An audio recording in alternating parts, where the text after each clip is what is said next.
Le monde est vraiment interconnecté.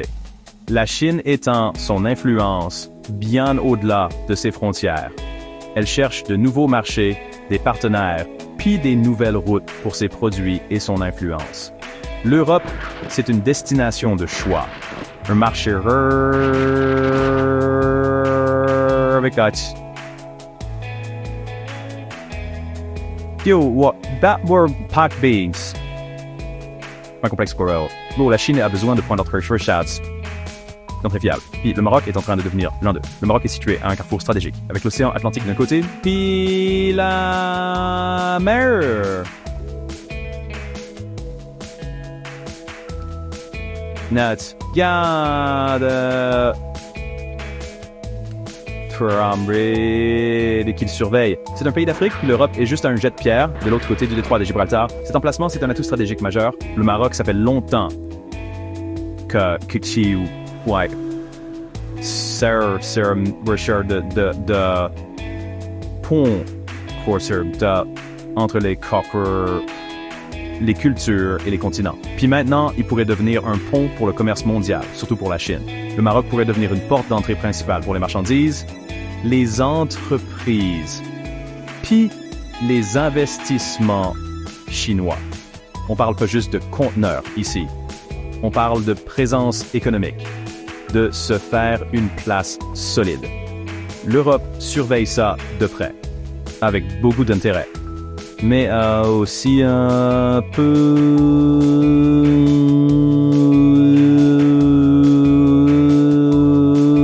certains sens y voient des opportunités, des nouveaux investissements, des produits moins chers, des liens plus forts avec une puissance mondiale.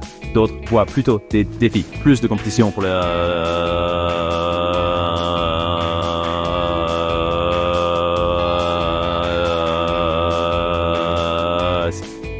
Puis sur le risque de devenir trop dépendant des capitaux chinois. Il y a pas mal de questions, puis les réponses, on les connaît pas encore toutes. Mais une chose est claire, le lien entre le Maroc et la Chine. So,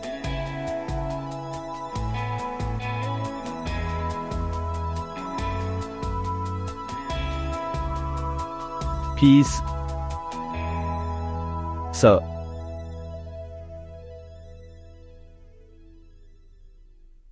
l'attention de tout le monde. La Chine a une grande vision, qu'on appelle l'initiative Ceinture et Route, ou BRI en anglais. Imaginez ça comme une nouvelle route de la soie, un immense réseau de connexions qui traverse les continents. Son but, c'est de relier la Chine avec l'Asie, l'Afrique, puis même plus loin grâce au commerce, aux infrastructures puis aux investissements. L'initiative Ceinture et Route, c'est construire des ports, des chemins de fer, des autoroutes, des pipelines d'énergie. Puis des infrastructures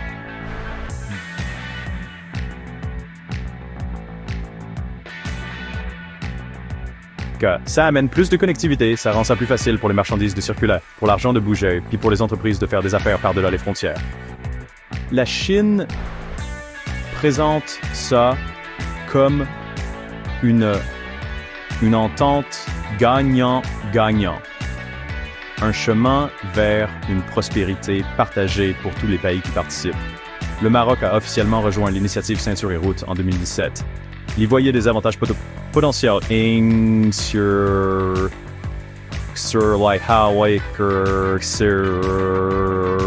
financement chinois, puis le développement de ses propres infrastructures. Le partenariat a été officialisé, des documents ont été signés, puis des engagements ont été pris. Le Maroc s'est tourné vers l'Est en s'alignant stratégiquement avec la vision de la Chine. Cette initiative moderne, ça rappelle l'histoire ancienne, ça s'inspire de l'héritage de la première route de la soie. La participation du Maroc, ça fait partie d'une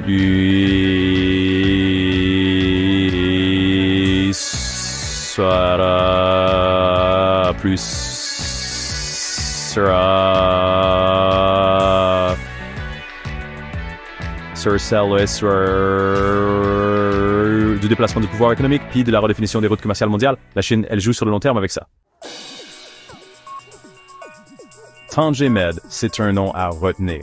C'est un immense complexe portuaire situé sur la côte nord du Maroc, proche du détroit de Gibraltar. Son importance stratégique est énorme. C'est un des plus grands ports d'Afrique et de la Méditerranée. Tangemed peut gérer des millions de conteneurs chaque année, puis il est connecté à des centaines de ports partout dans le monde. Ça sert de gros hub de transbordement, ce qui le rend super intéressant pour les compagnies de logistique mondiale. Puis pour des pays comme Trump,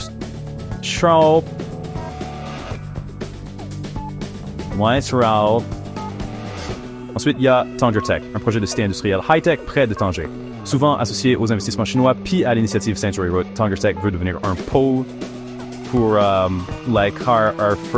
fabrication de pointe, l'industrie automobile, l'aéronautique, puis les énergies renouvelables.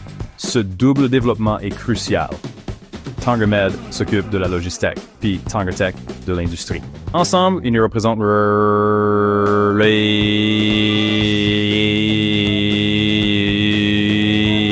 les Maroc de devenir un leader industriel et technologique dans sa région, puis même au-delà. La participation de la Chine est vue comme un coup de pouce, ça amène de l'argent, de l'expertise, puis ça crée des jobs. Mais ça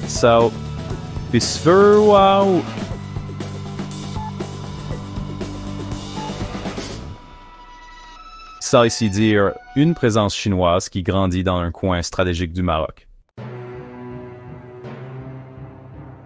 Pourquoi le Maroc? Pourquoi la Chine a-t-elle choisi ce royaume d'Afrique du Nord pour des investissements aussi importants, puis pour un rôle clé dans son initiative Ceinture et Route? Plusieurs facteurs rendent le Maroc attrayant. La stabilité, c'est un gros plus.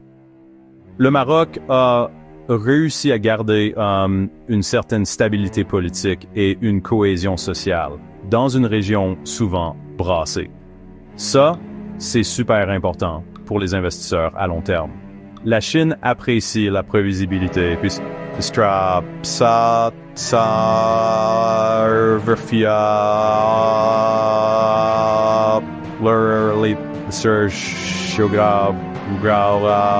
puis du Maroc, c'est comme un élément puissant. C'est le voisin du sud de l'Europe, puis une nation africaine avec des liens profonds avec le continent. Cette double identité offre à la Chine un tremplin vers Riverside, Research, size européen, ET africain, à partir d'une seule base stable. Le Maroc a aussi travaillé fort pour créer un environnement accueillant pour les investissements étrangers. Il a fait des réformes, il offre des incitatifs, puis il a des accords de libre-échange avec l'Europe et les États-Unis. Ça en fait une place de choix pour la fabrication qui vise l'exportation. Gap 2S. La Chine voit un pays prêt à faire des affaires, qui veut Andibao Rakwer dans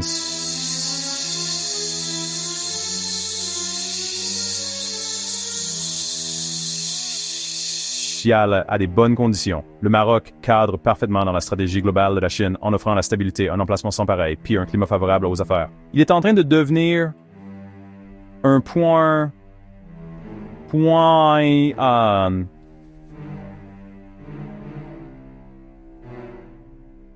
ancrage clé pour les ambitions de la Chine en Afrique du Nord, puis pour ses plans plus larges pour l'Europe et le bassin atlantique.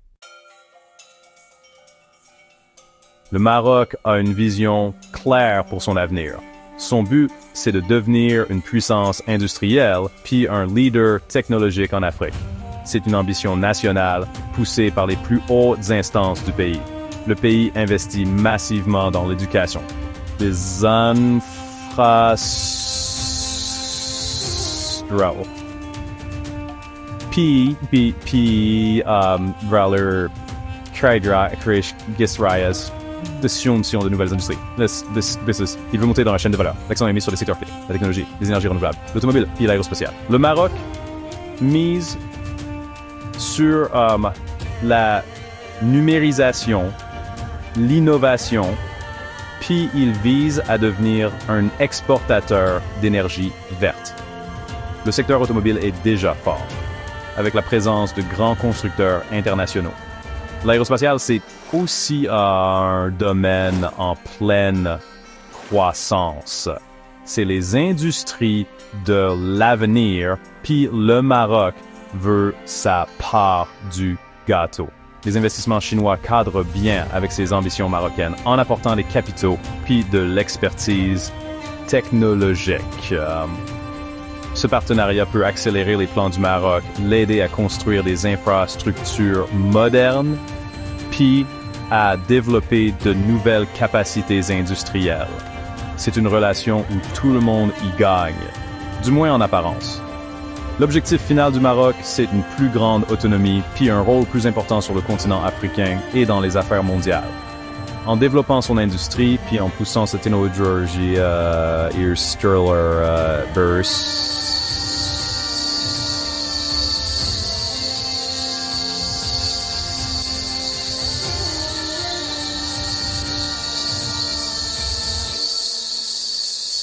sans ce qui dure, donner des jobs à ces jeunes, puis moins dépendre des importations. Le partenariat avec la Chine, c'est un outil pour atteindre ses objectifs nationaux. Ce partenariat grandissant entre le Maroc et la Chine, ça se passe pas dans le vide.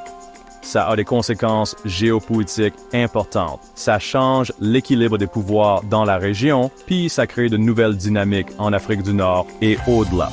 Le monde, c'est comme un jeu.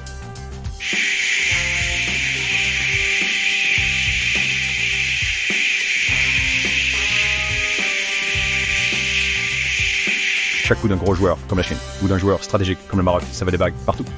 L'Algérie, la voisine du Maroc, surveille ça de très près. Il y a une longue histoire de rivalité entre les deux pays pour l'influence régionale, puis sur la question du Sahara occidental. Plus d'investissements chinois au Maroc, surtout dans des secteurs stratégiques, ça pourrait être vu comme un défi par la l'Algérie. Ça pourrait mener à course aux armements ou à une course aux investissements, chaque pays cherchant à renforcer sa position puis à attirer ses propres alliés puissants. Les tensions pourraient monter. Ce partenariat renforce aussi les liens entre l'Afrique et l'Asie en créant de nouvelles routes commerciales puis des corridors économiques qui pourraient contourner les intermédiaires européens traditionnels. Ça fait partie d'une tendance plus large, la montée du Sud global. Les pays en développement tissent des liens plus forts entre eux, ce qui réduit leur dépendance envers les puissances occidentales. L'axe Maroc-Chine est un exemple clair de ce paysage mondial en pleine mutation. Pour l'Europe, ça présente un portrait complexe. La Chine est maintenant, en quelque sorte, à sa porte en utilisant le Maroc comme tête de pont. Ça pourrait signifier de nouvelles opportunités économiques, mais de nouvelles vulnérabilités. Les pays européens doivent repenser leur stratégie envers l'Afrique du Nord et la Chine. Les vieilles façons de penser tiennent peut-être plus la route. Le rôle de pont du Maroc pourrait aussi devenir un sujet de discorde ou une source de nouveaux pouvoirs de négociation. Le jeu est en train de changer. Est-ce que le Maroc est en train de devenir un cheval de Troie économique qui permettrait à la Chine d'accéder plus facilement au marché européen et d'y gagner de l'influence? C'est la question que beaucoup se posent, surtout à Bruxelles. puis dans d'autres capitales européennes. Rapport nana like l'image forte, un agenda caché, une pénétration stratégique, mais la réalité est plus nuancée. Les avantages pour le Maroc sont indéniables. Les investissements chinois apportent des capitaux, de la technologie, the Maroc were this were